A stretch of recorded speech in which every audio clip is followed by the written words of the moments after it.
अस्सलाम वालेकुम नाज़रीन।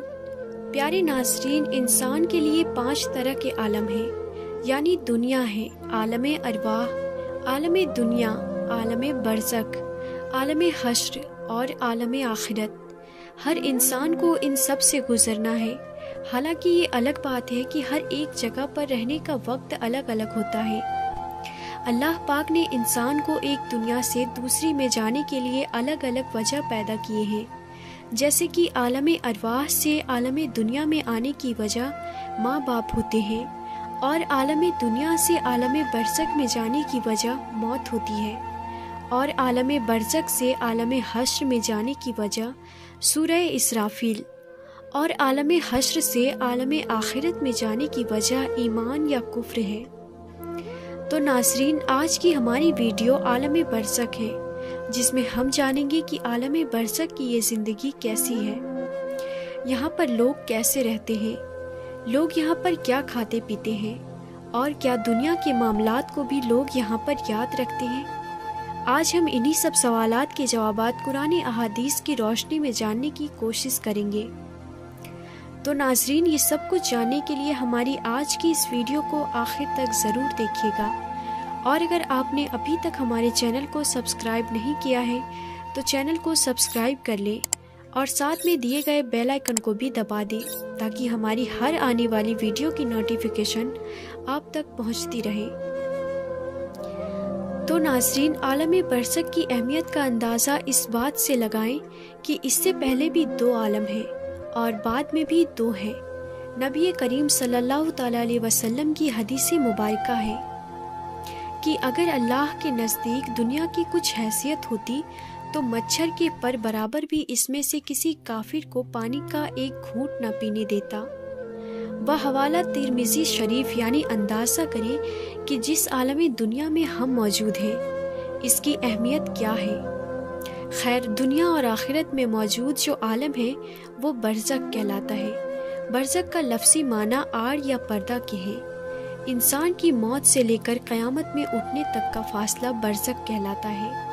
यानी अगर ये कहा जाए तो ये वो मकामात हैं कि जिनमें मौत के बाद हश्र तक रूहें हस्बे मरातिब रहती हैं। इसमें तमाम इंसानों और जिन्नों को मौत के बाद रहना है, और आलम बरज़ख हमारी दुनिया से बहुत बड़ा है। बरज़खी ज़िंदगी दुनियावी ज़िंदगी से बहुत लंबी है, लेकिन वो भी एक दिन ख़त्म होनी है। अल्लाह पाक सूरह मोमिनून में फरमाता है, और उनके आगे एक आड़ है उस दिन तक जिसमें ये उठाए जाएंगे। आलम बरज़ख में पहुंचने के बाद इंसान का आखिरत की तरफ सफ़र शुरू हो जाता है। हुजूर सल्लल्लाहु अलैहि वसल्लम ने इस बारे में फरमाया, बेशक आखिरत की सबसे पहली मंजिल कब्र है। अगर कब्र वाले ने उससे निजात हासिल कर ली तो बाद का मामला भी आसान होगा, और अगर इससे निजात ना पा सका तो बाद का मामला ज़्यादा सख्त है। बाहवाला इब्ने माजा जब रूह आलम बरज़ख में पहुंचती है तो उसमें भी 2 मकाम हैं। एक का नाम इल्लीन है, जिसमें नेक रूहों को रखा जाता है, और दूसरी जगह का नाम सिज्जीन है, जिसमें बदकार या काफिर रूहों को रखा जाता है। तमाम रूहें क़यामत के दिन तक यहीं पर रहेंगी, और फिर क़यामत के दिन अपने हिसाब किताब के बाद अपने असल मकाम यानी जन्नत या दोज़ख में दाखिल होंगी। रिवायत में आता है कि इंसान की वफ़ात के बाद कब्र में रूह को फिर से जिस्म में डाल दी जाती है, जहाँ पर मुनकर नकीर सवाल जवाब करेंगे। अगर सवालात के जवाबात सही दिए तो फिर आसमान से आवाज़ आती है, मेरे बंदे ने सच कहा, इसके लिए जन्नती बिछोना बिछा दो, इसे जन्नती लिबास पहना दो, और इसके लिए जन्नत की तरफ से दरवाज़ा खोल दो। कब्र के अंदर ही जन्नत की तरफ दरवाज़ा खुल जाएगा, और वहाँ उसे हवा के झोंके और खुशबू भी आती होंगी, और जहाँ तक नजर जाएगी उसकी कब्र को फैला दिया जाएगा। लेकिन अगर सवालात के जवाबात सही नहीं हुए तो फिर उसके लिए कब्र में ही जहन्नुम का बिछोना बिछा दिया जाता है। जहन्नुम की गर्मी उसे हर वक्त महसूस करवाई जाएगी, और उसकी कब्र इतनी पतली और छोटी हो जाएगी कि पसलियाँ आपस में धंस जाएगी। इसी तरह अमाल के हिसाब पर अगर नेक रूह है तो 2 खूबसूरत नूरानी फरिश्ते रूह को इल्लीन में छोड़ देते हैं, और अगर अमाल बुरे हों तो 2 डरावने नुकीले दांतों वाले فرشتے برے انسان کی روح کو سجین میں ڈال دیتے ہیں۔ سجین کیونکہ بری اور بدکار روحوں کا ٹھکانہ ہے، اس لیے وہاں پہنچ کر ان بری روحوں پر عذاب آنا شروع ہو جاتا ہے، جبکہ علیین میں موجود روحوں پر کوئی پابندی لاگو نہیں ہوتی اور وہ باغ جیسی ایک جگہ پر ایک دوسرے کے ساتھ موجود ہوتی ہیں۔ نیک روحوں علیین میں ایک دوسرے کے ساتھ رہتی ہیں اور ایک دوسرے کو پہچانتی بھی ہیں، جبکہ سجین والی بدکار روحیں قیدوں میں بند میں مبتلا ہو کر عذاب کا مزہ چکھتی ہیں۔ علیین میں موجود روحیں ایک دوسرے کو دیکھ کر خوش ہوتی ہیں، ایک دوسرے سے باتیں کرتی ہیں اور دنیا کے حالات کو یاد کرتی ہیں، جو وقت انہوں نے دنیا میں گزارا، اور نئی آنے والی روحوں سے اپنے پیاروں کی خبر بھی لیتی ہیں کہ میرا فلاں رشتہ دار دنیا میں کس حال میں ہے۔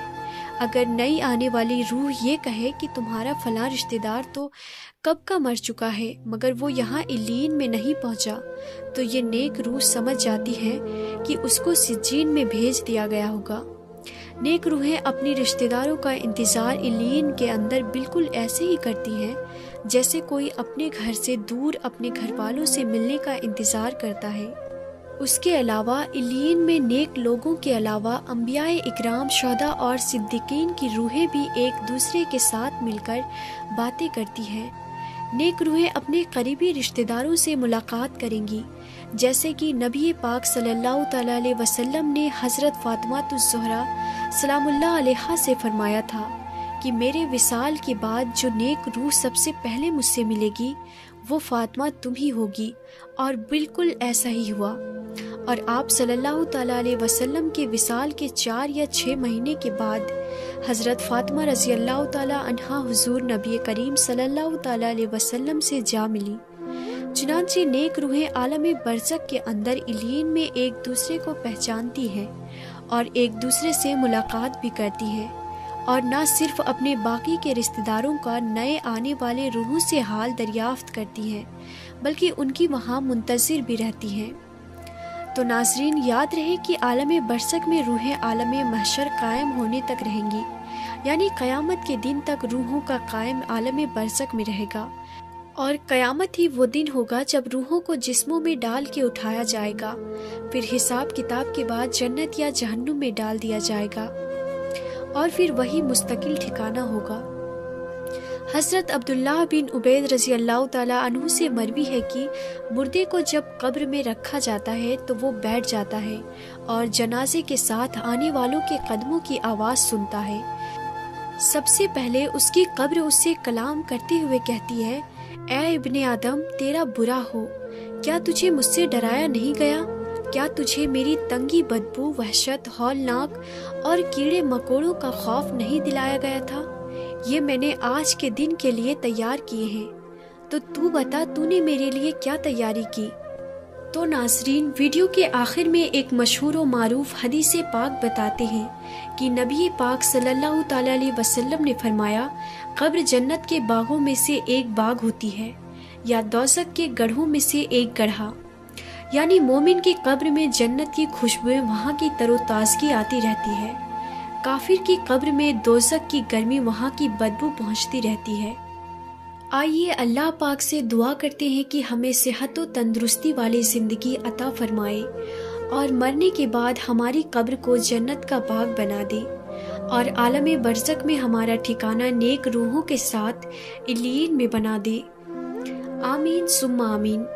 کمنٹ میں آمین لکھ کر آپ بھی ہماری دعا کا حصہ بن جائیے۔ ملتے ہیں اگلی ویڈیو میں، تب تک کے لیے خدا حافظ۔